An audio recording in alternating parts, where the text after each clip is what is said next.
Thierry Godin, bonjour. Bonjour. Content de te revoir. Et donc, moi, j'avais posé une question un peu abrupte avant, je la reprends. Tu peux me la reformuler, qu'est-ce qui, pour toi, serait l'un ou le principal problème du monde? Rien que ça.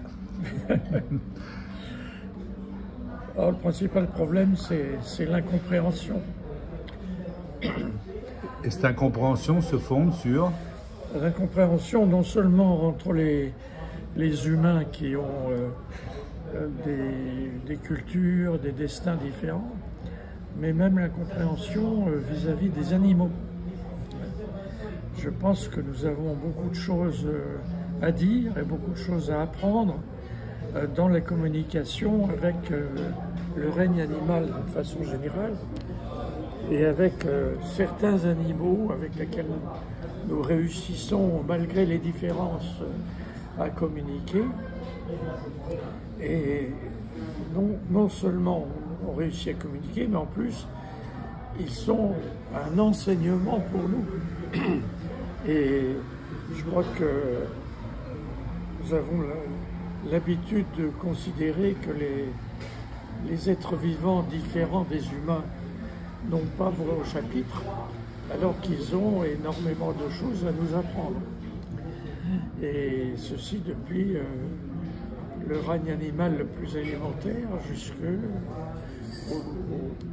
animaux très sophistiqués que nous connaissons. Ça, dans la mesure où on a vu ce qu'on a découvert ces dernières années sur l'intelligence des arbres et tout, par exemple, il n'y a pas que les animaux, il y a les végétaux. Oui. C'est fascinant.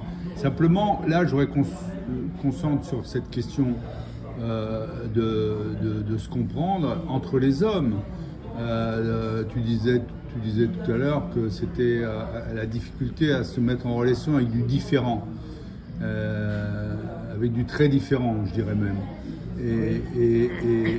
Et donc, dans ta jeunesse, tu as écrit un livre qui s'appelle L'écoute des silences, que je recommande à tout le monde qui est en poche, probablement encore pas épuisé, mais accessible. Et donc, voilà, c'est de dire quels seraient les moyens, enfin, quelques pistes pour arriver à mieux dialoguer, mieux échanger avec du différent, mieux se comprendre, puisque c'est ça que tu as dit. Alors, le silence, Oui. c'est quoi?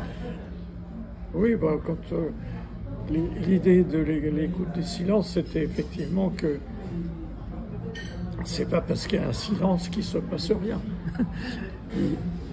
Et d'autre part, interpréter les silences est aussi important que d'écouter les paroles.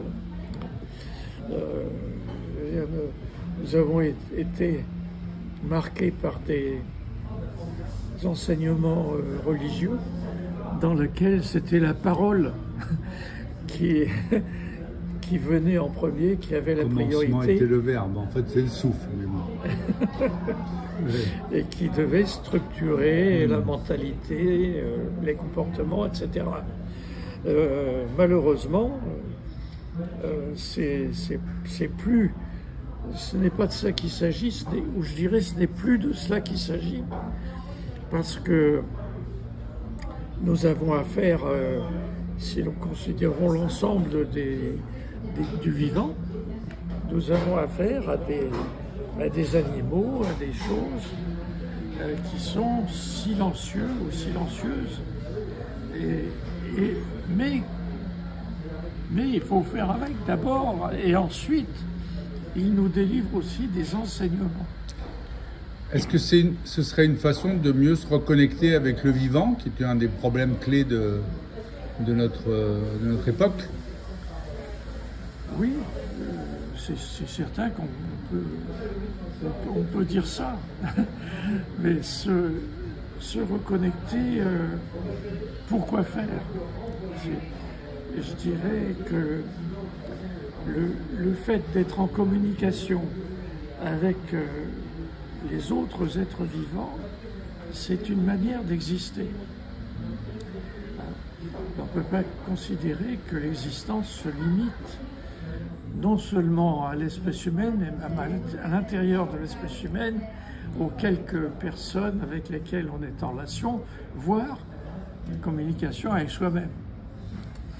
Donc là, il y a toute une réflexion, tout un travail de maturation à effectuer, de manière à inclure dans ce qui nous sert à vivre, non seulement ce que l'on connaît déjà, mais ce qu'on n'a pas encore appréhendé, ce qu'on ne connaît pas encore.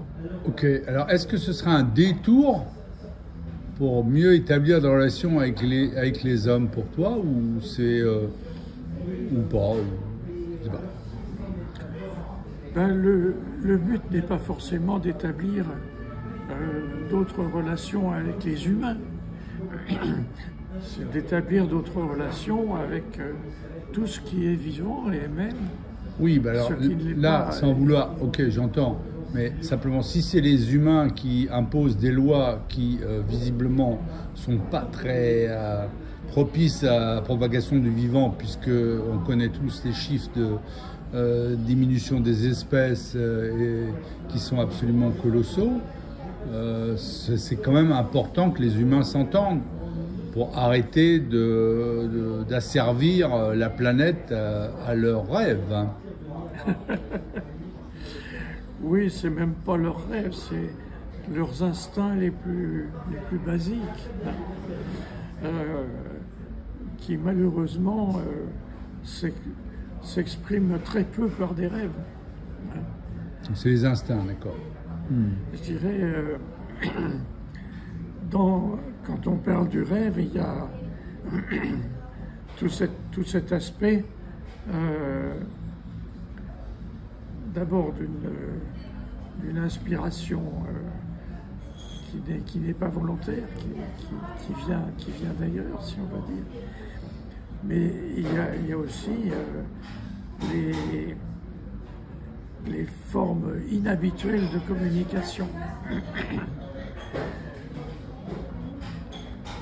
Par exemple? Oh, j'étais très impressionné par une image sur Internet dans laquelle il y a un homme qui est accroupi, il tend son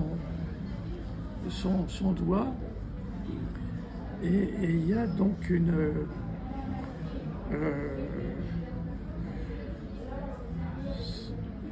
c'est pas une louve, c'est une renarde qui vient et qui renifle.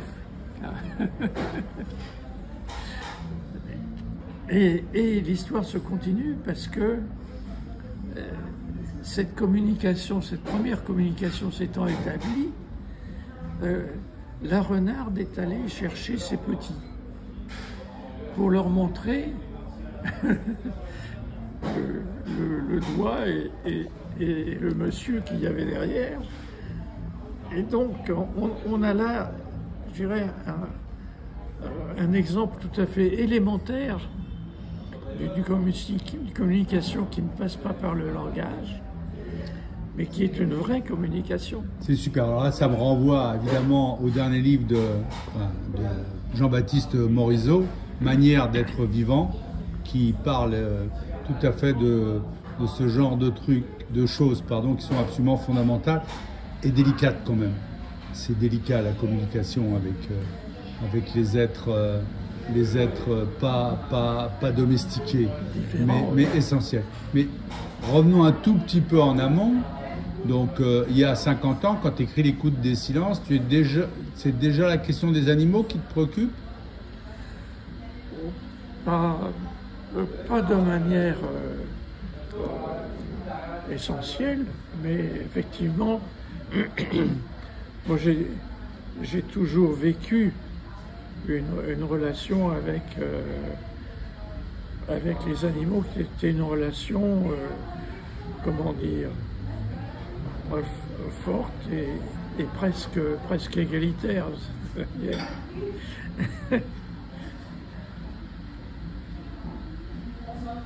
Quand j'étais petit, c'était au moment de la guerre. Thierry est né en 40. Oui.